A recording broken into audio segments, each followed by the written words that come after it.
Welcome back. Today we're going to take a look at the top 30 cryptocurrencies by market cap. We're going to start with ICP at number 1, followed by Litecoin, Leo, UNI, Ethereum Classic, Aptos, Cronos, and then we'll end it with Hedera at number 30. Let's get straight into it. ICP against BTC. Okay, you might not know it, but ICP is still in a bullish trend. We are still above the skinny pink line. Yeah, you can argue we've touched it, but we're still above. And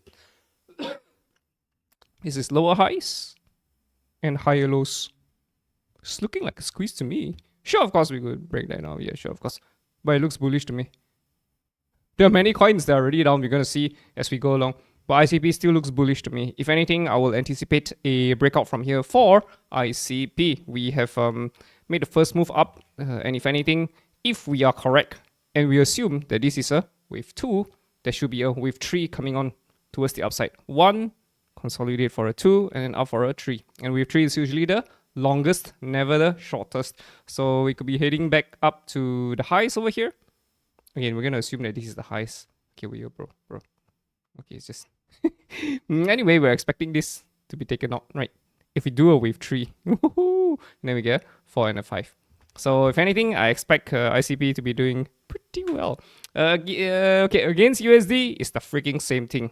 Sure, it might look scary over here. Sure, you might argue that this is maybe a head and shoulders, mountain range. Sure, we could be heading lower, but we are above the skinny pink line.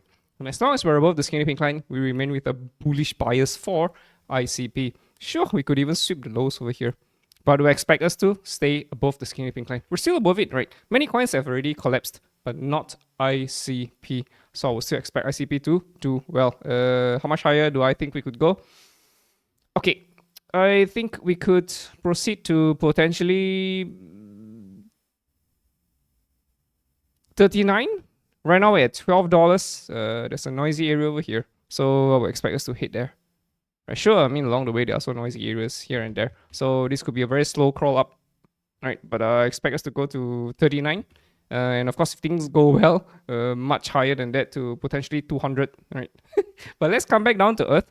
Let's talk about 39 first. So right now we're at $12.86. That's another potential, how many percent is that? 200%, roughly 200%. So there's still more meat for ICP. I don't think it's the end yet. However, we don't have any clear targets. Reason being, this is not a high quality chart pattern. Even the bullish reversal that came in wasn't really that, high quality, I would say. But anyway, this is a consolidation for more upside. If anything, again, just like what we did for ICP BTC, 1, we're in the midst of a 2, we're going up for a 3. And wave 3 is usually the longest, never the shortest. We're probably going to go past 39 though, but let's talk about the nearest target first. Potential nearest target, but we would love it if we got a tradable chart pattern, right? So we can't just jump in like that. We need to see some choppity chop, some consolidation, going sideways a little bit longer before doing anything. Litecoin. Okay, so Litecoin is another example that I could show you that it's not doing well, right? Again, if you look at Litecoin, it's just been in a downwards trend. Still largely under the skinny pink line. No clear signs of a bullish reversal. We had an opportunity over here way back in 2023, but now we're down. So Litecoin's not doing well. Charlie, what's happening, Charlie? So for Litecoin, okay, you can view Litecoin from 2 different lenses. If you put on your bearish lenses, we have $32 over here. Mountains, hitting the support. If we come back all the way back down and we form mountains, we are heading towards $32. But if we were to head back up towards the resistance, then this is an ascending, right? Value 1, value 2, value 3, pump, we break higher. Potentially we could be breaking towards $200, 260, I think. Yeah, so it all depends upon the wheels of Litecoin. Right. Come all the way down, bounce, very low, close, to the support. More likely than not towards the downside. So as it stands, we can still go both ways, right? It all depends upon the whales. If they want to push the price higher, then yes. If lower, then of course we're going to go lower. So it all depends. Leo. Okay, so Leo is one of the very few coins that's still bullish, right? If you've been following me, you know that there are only a few coins that I still feel is bullish. Most are bearish. So for Leo, you can see that Leo has already hit the 0.6 on it, right? Pull a Fibonacci retracement. We're already hitting the 0.618. Then now there is a bounce, right? What kind of a bounce is this? Again, this looks like a, I mean, if you can just draw a line across, something like a head and shoulders. Okay, let me just remove this. Let's bro, what are you doing? Okay, let's remove this. It looks like a head and shoulders to me. Let me flip the chart. Do you see it? Sometimes you need to flip the chart to get perspective. Looks like a head and shoulders. Looks like we're dropping down, which is actually up. Flip it back up. Hey, yo, bro. Flip it back up. Head and shoulders, right? I know we're under the skinny pink line. Oh, of course, things can still go wrong. But it looks like a potential reversal to me. I mean, of course, we won't know until we are truly, you know, way above the skinny pink line, right? Up, consolidate, up, and yeah, more likely than not, a continuation. So up, consolidate, up, right? Until that happens, we have no confirmation. We're just assuming that this could be the bullish reversal, right? Does this ring a bell to what happened previously? Yeah. So you see, we drop here, bounce, down, up, down, again. Something like a, okay, let's just go back in history. A lesson in history, you can pull a resistance line across, right? Again, flip the charts. What do you get? Mountains, mountains, mountains, mountains. What happened after that? Bam! It went the right way. Right. There is potential. There is potential. Of course, no guarantees. There is potential. I mean, of course, there could still be very deep retraces. So, in my opinion, I think Leo is gearing for a move higher. You can see strength against BTC. Many coins have already dropped against BTC, but not Leo.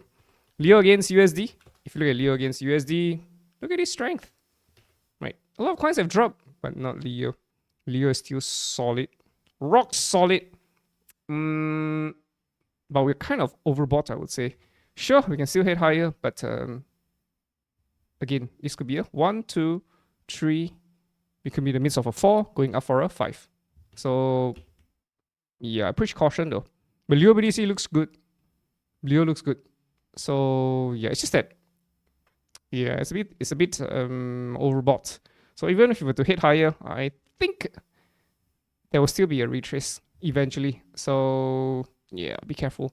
Be very careful. Still bullish, but cautiously optimistic.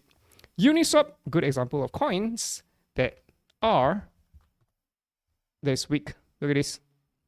We keep forming new lower lows, lower lows, lower lows. It just keeps dropping lower and lower and lower, right? Uniswap of all coins should be a solid project. So, yeah, again, doesn't change anything. Everyone is using Uniswap for swaps, right? On EVM chains. Is Uniswap a solid project? Yeah. But it's dropping, right? The markets are irrational. So anyway, this is there's just nothing much for Uniswap BTC. Could it still drop lower? Of course. Look at this selling pressure. Any targets? Nope. We're already at all-time low for Uni BTC. It's weakness. Right. Just because it's a solid project doesn't mean it can't drop any lower. Look at this. We had a target over here at $25.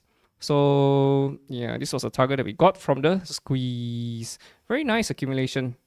Reversal, right? But we got slapped back down. So there is weakness. What I think is going to happen, could we form mountain ranges here? A descending and collapse lower. Uniswap of all coins? Of course, not impossible. But what's the bullish case? Okay, so the bullish case is we have a very long, drawn out wave C, A, B, we're coming down for a C, and then we get a D, E, and then pump, we hit higher. Something like that. So, am I banking on more downside? Yeah. So, would this be considered as invalidated? I think technically, let's wait for this to be taken out first. But it's looking pretty bearish though. Right, compared to what we saw for Leo and ICP, Uniswap is bearish, it's weak. Ethereum Classic against BTC. Here we are for Ethereum Classic. How is Ethereum Classic against BTC? Still on a downtrend. Largely under the skinny pink line, right? We tried to break above it, but failed. Now we're down. And we formed new lows here. So there you are, bro. How much lower? Yeah, we're gonna go lower, very likely. Right, this is something like a rising channel. Rising channels usually break lower. So I suspect there's still more downside for Ethereum Classic. Against USD, yeah, it's not looking good. Again, technically, this target is still here. I mean, still technically valid, right? We're about to invalidate it. The moment you take out $21, that's it. It's gone. Are we about to take it out? Yeah, looks like it. Could we hit much lower? Yeah, of course we could. So, yeah, but we're still above the skinny pink line. You see that? Do you see that? There's also a possibility that this whole thing could turn into an A, B, C, D, E. Just an extended type of an A, B, C, D, right? Still a squeeze though. Still could be breaking out higher. We're still above the skinny pink line. And you can argue that this is also something like a falling channel. That could still break higher. The possibility still remains. So, yeah, again, but ETC is a no-go for us. Aptos, weakness. You can also see it on the BTC chart. So weak. Look at this. Big sell. Bam! Took up all of the lows over here. And now we're here. Are we going to reverse back up? Not too sure. Against USD, Aptos is, again, hitting a skinny pink line. You can argue that this is something like a head and shoulders. Left shoulder, head, right shoulder. Right. But of course, at the same time, this could also be a very big accumulation that's happening. And even when we fly, right, it could be 2025. So yeah, but for now, Aptos is a no-go. It's the next coin for us. Cronos is also one of the very few coins that's still bullish. All right, we were anticipating Cronos to complete A, B, C, D, E, breaking higher, right? And we are very close to the bottom. We've already broke the resistance, the falling channel. Right, we've already broken it, retraced, and now we're in some sort of a squeeze. Do you see this? Holy shit. Holy shit. Again, if you look at Aptos, which we have just seen, Aptos was collapsing against BTC. Uniswap was also collapsing, not Cronos. Chris has got something up his sleeve. Could we be reversing from here? Sure. This looks like a bottoming though to me. I think there could be something coming on for CRO. I'm not too sure. So like I was saying, Chris has something up his sleeves. Against USD, Cronos is still solid, still above the skinny pink line. You can see Aptos has been collapsing. Not Cronos. Not Cronos. Again, a falling channel. Looks like a falling channel. Could we still see another move lower? Of course. Any signs of a reversal yet? No. Cronos still solid? Yes. How much higher do I think we could go? Again, noisy area over here. So my guess is probably around 37 cents, 38 cents. Right now we're at 12 cents. So yeah, more upside for Cronos. I don't think we're done yet. Above the skinny pink line, very slow fall, very controlled fall. I'm banking on more upside for Cronos. I don't think it's done yet. So very few coins that are still bullish. Cronos is one of them. HBAR. But the thing is, we don't have any clear hard targets, right? It's just resistance areas. More likely than not, we should be hitting it. HBAR against BTC. Okay. We went very close to taking out these lows, but the wheel stepped in, bam, push the price higher. But it's very volatile up and very volatile down as well. So we're gonna have to wait for things to slowly cool down, right? So we need the volatility to stabilize. HBAR against USD. Look at this. We're already far past the support. We've broken it. Look at this wheel shenanigans. Broke the support, push back up, pull it back down. So yo, bro, what's happening? So 1850 is already gone. We're gonna have to look at this with a fresh pair of eyes. We're gonna remove everything. So yeah, this is HBAR for you. Right, this was a very nice chart pattern that came on. Very nice. Right. Value 1, value 2, value 3. I should have continued higher. But we got invalidated. So such is life. Such is life. Can we still continue higher? Of course. Yeah, but it doesn't really look that good to me. So I would I'll push caution for HBAR. Not that clear. So if you've been following me for the past few days, right, for looking at all the other 30 coins, there are 5 coins that are still bullish off the top of my head, right? BNB is 1, Toncoin is 2, Internet Computer is 3, Leo token is 4, and the 5th coin that is bullish is still Cronos. All the other coins look very scary. It looks iffy, but these are the 5 coins that are still solid, right? Doesn't matter if the fundamentals are strong. Uniswap, whatever the coin is, it can still drop lower because for prices, they normally fluctuate from it's an ebb and flow, right, of being overvalued, undervalued, and fairly valued. So I suspect Uniswap is in the undervalued territory at the moment. Eventually, we're probably going to see a rise back up for Uniswap. But we're not too sure where the low is. Are we here for Uniswap or are we here for Uniswap? Anyway, I guess that's it for today's top 30. And if you have yet to check out the top 20, do check it out. See you in the next one. Ta-da!